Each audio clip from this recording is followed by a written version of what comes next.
पुलकित अपने भाई पंकज और भाभी माया के साथ रहता था। एक अच्छी जॉब और खुशहाल परिवार दोनों था पुलकित के पास।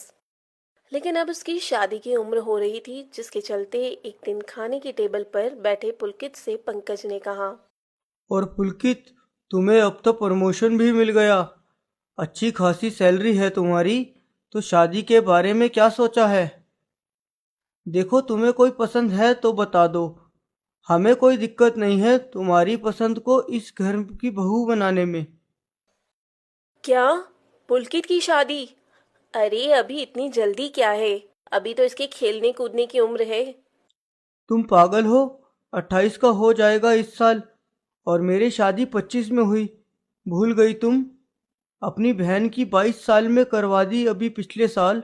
और मेरे भाई के लिए बोल रही हो अभी खेलने कूदने की उम्र है। अरे उसका भी अब घर में बसे परिवार हो। अपना उसका ख्याल रखने वाली कोई हो उसके पास। अरे मेरा मतलब वो नहीं था। मैं तो बस। अरे भैया, आप मेरी वजह से भाभी से लड़ो मत। अब उन्होंने मुझे बच्चे की तरह संभाला है, तो उनके लिए तो बच्चा ही रहूंगा। बाकी मुझे कोई पसंद नहीं है।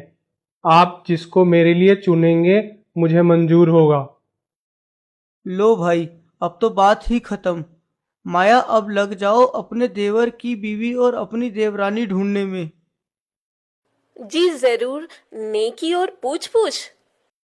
ये क्या नया ड्रामा है? अगर देवर जी की शादी हो गई तो उनकी तनख्वाह मेरी झोली की जगह उनकी बीवी के हाथों में जाएगी। सब कुछ उसके पास होगा। नहीं नहीं, कुछ तो करना होगा।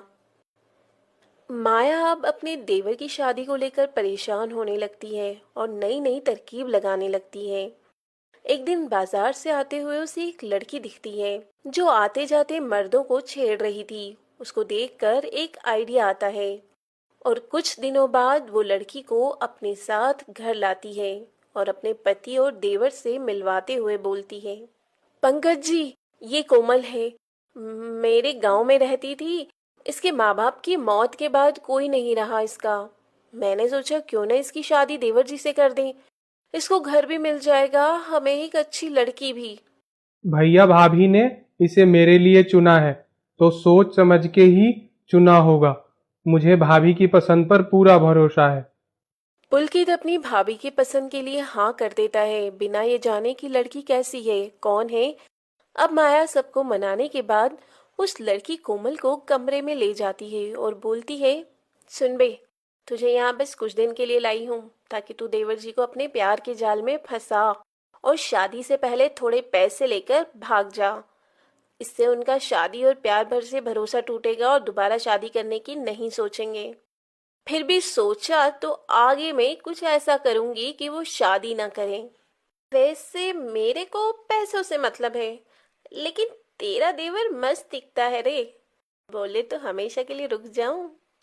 कोमल इतना बोलकर उस दिन से काम पर लग जाती है। लेकिन पुलकित से नजदीकियां बढ़ने की जगह उसकी पंकज से नजदीकियां बढ़ने लगती है और माया को इस बात की खबर भी नहीं होती।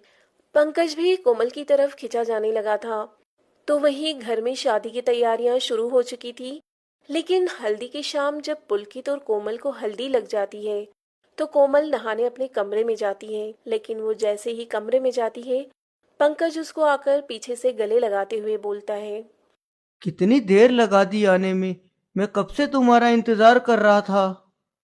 ओहो, बड़े उतावले हो रखे हो। अरे तुम्हारी बीवी देख लेगी ना तो बवाल हो जाएगा। कोमल और पंकज की बातें दरवाजे पर खड़ी माया सुन लेती है, जो ये सब देख सुनकर हैरान थी और गुस्से में अंदर आकर कोमल को पंकज से दूर करते हुए एक चांटा मारकर बोलती है। तेरी हिम्मत कैसे हुई मेरे पति के साथ ये इश्क मोहब्बत करने की? भूल गई तुझे मैं इस घर में लाई हूँ? नीच औरत! मुझे नीच कहने वाली तुम खुद कैसी हो? मुझे यहाँ लाई अपने देवर को प्यार के जाल में फंसाने के बाद बीच मझधार में छोड़ जाने के लिए। और अब तुम्हारा पति ही मेरे प्यार में फंस गया तो तुम्हें बुरा लग रहा है? कोमल ये बोलकर सब कुछ पंकज को बता देती है। तो वहीं ये सब दरवाजे पर खड़ा पुलकित भी सुन लेता है, जिसका ये सुनकर अपनी भाभी पर से विश्वास उठ जाता है। तो वहीं पंकज माया को एक थप्पड़ लगाते हुए बोलता है। मेरे भाई की जिंदगी बर्बाद करने चली थी। शायद तुम्हें तुम्हारे कर्मों का फल देने के लिए ही भगवान ने मुझे कोमल की तरफ भेजा। लेकिन अब जब मुझे पता है कि तुम और ये एक जैसे हैं, तो मुझे दोनों ही नहीं चाहिए। मेरे भाई की जिंदगी से तुम और ये दोनों चली जाओ। पंकज का फैसला माया का दिल और घर दोनों तोड़ देता है। जो माया अपने देवर की शादी नहीं होने देना चाहती थी, आज उसी की शादी उसकी लाई लड़की के कारण टूट गई। शायद इसी को कहते हैं कर्मों का फल।